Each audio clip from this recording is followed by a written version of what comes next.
With unanimous bipartisan support and Governor Walker's signature, we have successfully laid a foundation to combat heroin and opioid addiction in Wisconsin. That said, I'd be the first one to say we are not done, and we have much more work to do. Currently, school board personnel are only protected to administer epinephrine in the event of an allergic reaction and glucagon in the event of a diabetic student's low blood sugar event. This bill would expand upon these safety measures to allow school district personnel to administer opiate antagonists, which probably more commonly known as either Narcan or Naloxone.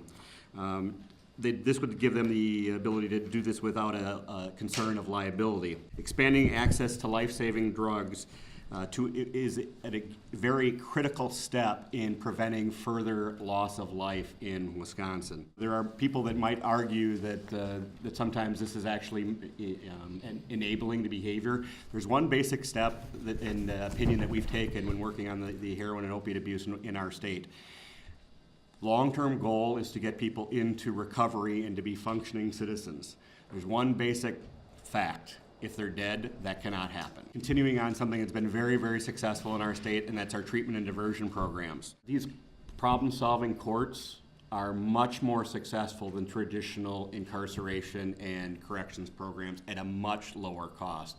This investment is good for the taxpayers, and it's good for the people participating in these programs as well. This bill allocates funding for 4 additional positions at the Department of Justice whose sole responsibility will be to stop people and organizations that bring dangerous and illegal substances into our communities.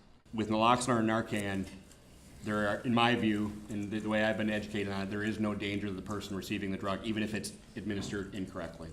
I would say there's only danger if they do not receive it.